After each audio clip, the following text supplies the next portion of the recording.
E vamos agora à entrevista do dia com Maria Lídia Flandoli.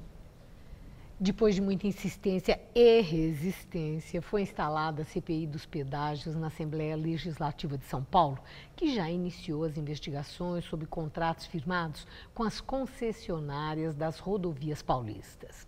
E o nosso convidado é o deputado estadual do PPS, Davi Zaia, que é relator da CPI dos pedágios e também presidente estadual do PPS em São Paulo. Muito obrigada por estar conosco. Eu quero começar sobre essa questão do reajuste das tarifas de pedágio, que está marcado para começo de julho. Foi feito um requerimento pedindo ao governador que adie esse reajuste, considerando o resultado de uma auditoria que mostrou que as concessionárias receberam muito dinheiro que indevido. É preciso fazer uma revisão aí nessas contas e parece que a coisa chega perto de 2 bilhões de reais, o que é muito. O senhor entende que deva haver esse adiamento no reajuste das tarifas quando existe essa dúvida? Olha, Maria Lídia, eu acho que nós não devemos antecipar o resultado da CPI. E foi isso que eu disse quando o requerimento foi apresentado. O resultado da investigação pode eventualmente apontar que não seja necessário o reajuste ou que não seja necessário o total do reajuste. Mas até esse momento nós não temos ainda na CPI nenhuma evidência disso. Mesmo esse assunto que tem sido falado, né, o que houve, e é um dos assuntos que a CPI vai investigar, em 2006 uma prorrogação dos contratos. Portanto, não houve ainda o pagamento para as concessionárias. Né?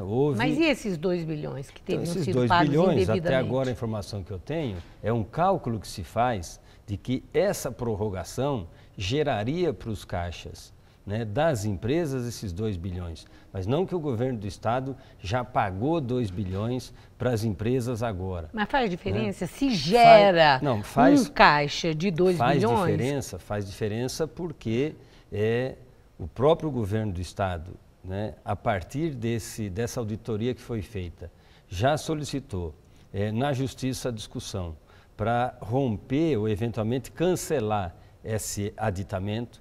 E aí o contrato terminaria no seu prazo normal e, portanto, a empresa deixaria de receber aquele lucro adicional ou aquela receita adicional com a prorrogação. E o que está em vigor nesse momento é o contrato original. Mas tem cabimento cobrar da população, né, que pague a mais?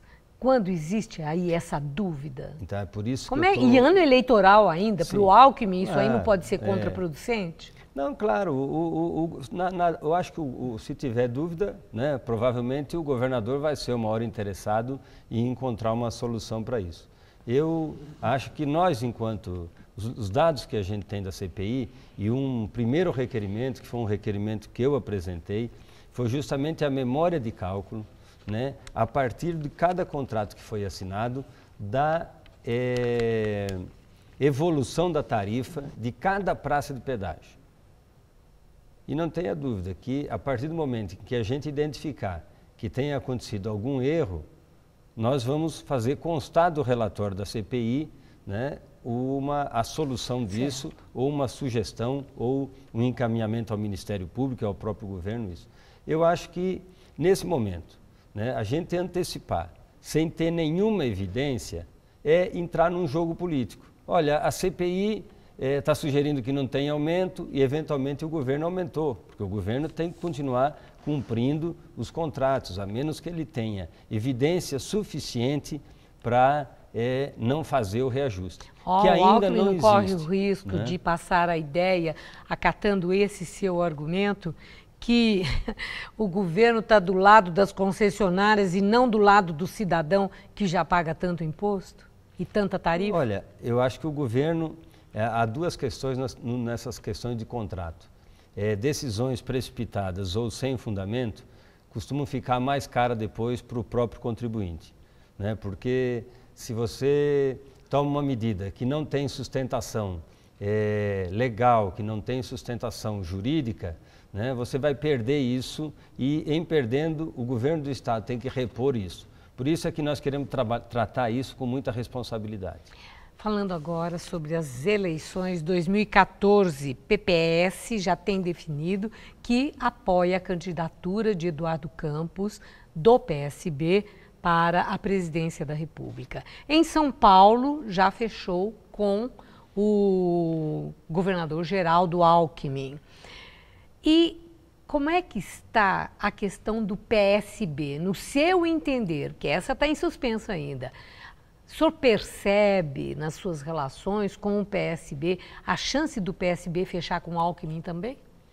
Olha, o que eu percebo e eu acompanho, né, do PSB é que tanto o presidente do PSB, o Márcio França, o deputado Márcio França, como as principais lideranças do PSB, né, o Jonas, que é prefeito lá em Campinas, o Valdomiro, que é prefeito em São José do Rio Preto, o Camarinha, que é prefeito em Marília, para citar cidades as importantes, três mais importantes cidades administradas pelo PSB, com lideranças importantes, né, são favoráveis ao apoio ao governador Geraldo Alckmin. E Marina Silva aceita? Marina Silva tem uma posição diferente e que em algum momento ela vai ter que concordar com alguma solução que não atropele o PSB também de São Paulo. Então, acho que essa é a tarefa do Eduardo Campos, como é a tarefa do governador Geraldo Alckmin, procurar compor, né, com os diversos partidos uma boa chapa para enfrentar as eleições que vêm pela frente. Temos mais um mês aí, né, porque as convenções estão marcadas para o dia 28, a convenção estadual, para acertar essa situação. Deputado, muito obrigada por sua entrevista. Uma boa noite. Boa noite. Gabriel.